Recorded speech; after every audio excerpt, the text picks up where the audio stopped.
On a cold February night in 2004, a 21-year-old college student named Maura Murray vanished without a trace on a quiet rural road in New Hampshire. Her car was found crashed on the side of the road, the airbags deployed, the windshield cracked. Inside, investigators found some personal belongings, but Maura herself was nowhere to be seen. No footprints in the snow led away from the vehicle. No one saw her leave. Within minutes, it was as if she had simply disappeared into thin air. In the years since, her case has become one of the most famous unsolved mysteries in the United States. Internet forums, podcasts, documentaries, and amateur sleuths have picked apart every single detail of the story, searching for clues that the police might have missed. The disappearance of Maura Murray isn't just a missing person case. It's a puzzle that seems to grow more complicated the closer you look. To understand how a promising young woman could vanish so suddenly, we have to start with her life. Who was Maura Murray? Maura was born on May 4, 1982, in Hampshire, Massachusetts. She was the fourth of 5 children in a close-knit Irish Catholic family. Her father, Fred Murray, was known as a devoted dad who worked hard to provide for his children. Her mother, Laurie, was described as warm but struggled with alcoholism, which would later affect the family dynamic. Maura stood out from a young age. She was bright, athletic, and determined. At Whitman-Hanson Regional High School, she became a star runner on the track team. Her speed and discipline earned her attention and praise, and she was seen as a young woman destined for great things. Her classmates described her as kind but focused, someone who balanced a competitive edge with a friendly smile. After high school, Maura attended the United States Military Academy at West Point, following the footsteps of her older sister Julie, who had also trained there. West Point is not for the faint of heart. It's academically demanding and physically grueling. But Maura adapted quickly. She excelled in her studies and athletics, proving that she had both the brains and the resilience to handle the pressure. Yet after 3 semesters, Maura transferred from West Point to the University of Massachusetts Amherst to study nursing. Some close to her said she wanted a more typical college experience. Others suggested she was struggling with a strict environment at West Point. Either way, by early 2004, she was a junior at UMass, living in a dorm on campus and studying a demanding curriculum. Her life, on the surface, seemed stable and promising. She had a boyfriend, Billy, who was stationed in Oklahoma with the Army. They communicated frequently, and friends described their relationship as serious, though not without its tensions. She was close with her father, often borrowing his car or meeting him for visits. She kept in touch with her siblings. She had plans for the future. But beneath that surface, there were signs that things weren't as perfect as they appeared. In late 2003, Maura got into trouble for using a stolen credit card number to order food deliveries. She was caught and faced legal consequences, though the matter was expected to be resolved with probation. Friends said she seemed embarrassed and worried, but continued on with her studies. Then, just days before she vanished, something strange happened. While working a shift at the campus security desk on the night of February 5th, Maura received a phone call that reportedly left her in tears. Her supervisor described her as completely zoned out, almost in a trance. She couldn't explain what was wrong. Her only response was, "My sister." But later, her sister Julie said nothing unusual had happened that night. To this day, no one knows what was said on that call. That moment was the first crack in the seemingly ordinary surface of Maura's life. And within a week, she would vanish entirely. In the days leading up to her disappearance, Maura's life began to take a strange and unsettling turn. Small details that might have seemed insignificant at the time would later be examined under a microscope by investigators and internet sleuths alike. On Saturday, February 7th, just 2 days before she vanished, Maura met up with her father, Fred.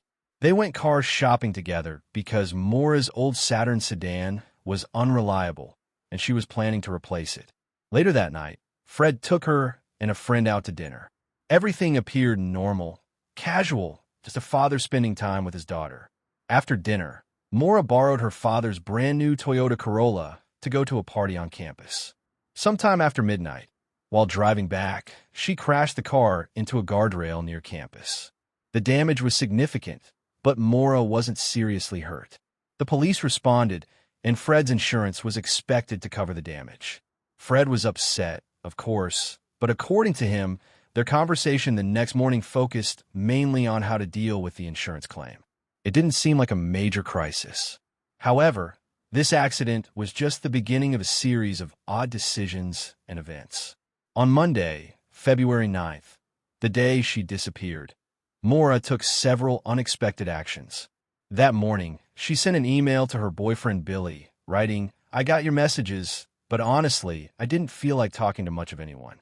I promised to call today, though." Her tone sounded distant, tired, as if something heavy was weighing on her mind. She also emailed her professors to let them know she'd be gone for a week because of a family emergency. But here's the thing, there was no family emergency. She hadn't told her family anything about going away. Then she called a number that belonged to a condominium association in Bartlett, New Hampshire. Investigators later discovered that this was an area Maura had visited before with her family on vacations. It was also a popular spot for hiking and skiing. She spent several minutes on the phone with the condo owner, but didn't make a reservation. Maura then searched online for directions to Burlington, Vermont, and for rental properties in New Hampshire. She was clearly planning to go somewhere. But where exactly and why remains one of the biggest mysteries of the case. At around 3:30 p.m., Maura withdrew $280 in cash from an ATM. This was almost all the money she had in her bank account at the time. Security camera footage shows her alone, wearing a dark jacket and her hair down. She showed no signs of distress, no hesitation. After that, she went to a local liquor store and bought about $40 worth of alcohol, Bailey's Irish Cream, Kahlua, vodka, and a box of wine. She then drove to her dorm room, packed up some personal belongings, including textbooks, clothes, and toiletries, and loaded them into her Saturn. She also removed most of the decorations from her dorm walls and neatly packed them away. On her bed, she left a printed email to her boyfriend Billy, expressing frustration over their relationship, but ending it with, "I love you more, stud." Some interpreted this as a goodbye note, but others argue it was simply part of an ongoing conversation. By the late afternoon, Maura was on the road. No one knew it then, but this would be the last day anyone saw her alive. She drove north, leaving campus behind.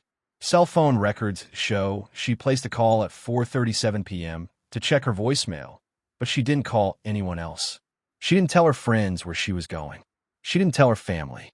She just left. This sudden departure, combined with the lies about a family emergency, has fueled endless speculation. Was Maura planning to run away and start a new life? Was she meeting someone? Was she simply trying to escape from stress? What's clear is that Maura's actions were deliberate. She withdrew cash. She bought supplies. She searched for destinations. She packed carefully. She told her professors she'd be gone. All of this suggests planning, not panic.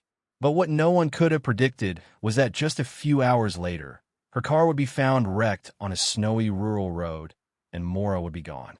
By the evening of February 9th, 2004, Maura Murray was driving north through rural New Hampshire. The sun had already set, and the winter night was cold and silent. Snow lined the edges of the winding road as her Saturn sedan made its way along Route 112, a narrow two-lane highway known locally as the Wild Ammonoosuc Road. No one knows exactly why Maura chose this route. Some believe she was heading toward Bartlett, where she called about a rental condo earlier that day. Others think she may have been planning to visit Burlington, Vermont. What's clear is that she was driving alone into a remote area more than 100 miles from her campus, without telling anyone where she was going. At around 7:27 p.m., a local woman named Faith Westman, who lived near a sharp curve in the road, heard a thump outside her house. She looked out the window and saw a dark-colored car off the road, nose against a snowbank, facing the wrong direction. The car's lights were on, and she believed she could see someone moving around inside. Faith called 911 at 7:27 p.m. to report the accident. A neighbor across the street, a man named Butch Atwood, also noticed the car when he drove by in a school bus. He stopped to check on the driver. According to Butch, Maura seemed shaken but not injured. She declined his offer to call the police, insisting she had already called AAA for roadside assistance. Butch knew that was strange. There was no cell service in that area, and AAA would have had a hard time reaching her. Still, he didn't press the issue. He left her there and drove home, but not before telling police he thought she was likely intoxicated, given the smell of alcohol he claimed to notice.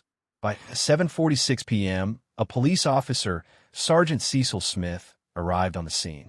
But in the short window between Butch leaving and Smith's arrival, just about 7 to 9 minutes, Maura had vanished. The car was locked. Inside, police found an empty box of wine, a damaged bottle of Kahlua, some personal belongings, and a map of New Hampshire. The windshield was cracked, and the airbags had deployed. There was evidence that the car had spun out, likely hitting a tree or a snowbank. But there were no footprints leading away from the car. None. The snow on the ground was fresh and undisturbed. Police searched the immediate area, calling Maura's name, but she was gone. It was as if she had evaporated into the freezing night. Some early responders believed Maura had simply run off to avoid getting into trouble with the police. After all, she may have been drinking, and she was already facing a credit card charge back on campus. They assumed she would turn up the next day. But as hours passed and temperatures dropped, the situation became more serious. Fred Murray, Maura's father, was notified the next morning. He immediately drove up from Massachusetts and began searching for his daughter. His frustration with the police response grew quickly. He felt they weren't treating the case with the urgency it deserved. By the next day, a full search was underway. Officers, volunteers, dogs, and helicopters combed the surrounding woods and rivers. They found no trace of Maura, no clothing, no footprints, no scent trail that dogs could follow. The Saturn had been disabled, but Maura had disappeared so quickly and cleanly that investigators were baffled. One chilling possibility emerged early on. What if Maura accepted a ride from someone passing by? The stretch of Route 112 where the accident happened is remote, but not entirely deserted. A stranger could have stopped, offered help, and taken her. If that's what happened, it would explain the lack of footprints. But it would also mean Maura encountered that person in a very short, very precise window of time. Other theories suggested Maura ran into the woods to hide from police and succumbed to the cold. But extensive searches turned up nothing. No body, no clothing, no evidence that she had collapsed nearby. Then there's the most unsettling part. Not a single credible sighting of Maura has ever been confirmed after that night. Not one. For years, people have come forward claiming they saw her in nearby towns, or hitchhiking, or even starting a new life elsewhere. But every lead has led nowhere. The last confirmed moment anyone saw Maura Murray alive was on that dark, icy road, standing beside her crashed car. And then, nothing. In the days and weeks that followed Maura Murray's disappearance, the investigation grew larger and more desperate.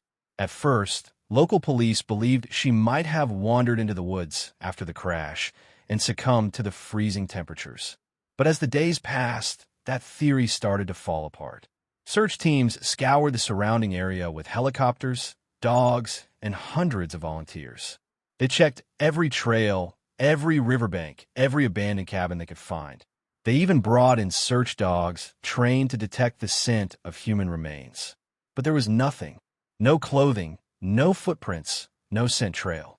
It was as if Maura had stepped off the face of the earth. Fred Murray, Maura's father, became one of the most relentless figures in the search. He gave interviews, organized his own searches, and pushed law enforcement to treat the case more seriously. From the beginning, he suspected foul play. Fred believed someone picked Maura up after the crash, someone she either trusted or encountered by chance, and that this person was responsible for whatever happened next. But the investigation was complicated by mistakes and delays. The car wasn't immediately treated as a crime scene. Witness statements conflicted. Some evidence may have been lost in the crucial early hours. By the time state police and the FBI became more heavily involved, the trail was already cold. The media picked up Maura's story, and soon it became national news. A young, intelligent woman vanishing into the night without a trace. It had all the elements of a mystery that captured public attention. Internet forums buzzed with theories. Amateur investigators pored over timelines, maps, and police reports, trying to solve the case themselves. Some believed Maura ran away to start a new life. After all, she had withdrawn nearly all her cash, told professors she'd be gone for a week, and packed her belongings carefully. Perhaps the crash was a setback, but she could have hitched a ride and disappeared voluntarily. Others argued that theory didn't make sense. Maura left behind her credit cards, cell phone, and most of her belongings. If she wanted to vanish, she wasn't well prepared to survive long off the grid. Another theory is that she accepted help from a stranger, perhaps someone passing through, or even a local resident. That would explain the lack of footprints and the sudden disappearance. But it raises terrifying questions. Who was that person, and how did they manage to leave no trace? Some even suggested Maura may have died accidentally nearby, and her body simply hasn't been found due to terrain or weather. But after such extensive searches, that seems unlikely. Then there are darker theories: abduction, trafficking, even foul play by someone she knew. Over the years, several persons of interest have been investigated, but no solid evidence has ever emerged to implicate anyone. In the mid-2010s, human remains were found not far from the area where Maura disappeared, sparking renewed hope. But DNA testing quickly confirmed they did not belong to her. It was another dead end. As technology advanced, new searches were conducted with ground-penetrating radar and cadaver dogs on properties near the crash site. Nothing conclusive was found. More than 20 years have passed, and Maura's case remains open. It's one of the most infamous missing persons mysteries in modern American history. Her family continues to search for answers, holding on to hope that one day, the truth will finally surface. What makes the Maura Murray case so haunting is not just the lack of answers, but the precision of her disappearance. A narrow window of time, a remote road, a young woman who seemed to vanish between one breath and the next. Some believe the mystery will be solved one day. Others think the truth disappeared with her on that cold February night. What really happened to Maura Murray? Was it a carefully planned escape, a chance encounter with the wrong person, or something even darker? For now, all that remains are theories, questions, and a family's endless search for closure. She was 21 years old. She was smart, determined, and full of life. And on February 9th, 2004, she vanished into the night and was never seen again.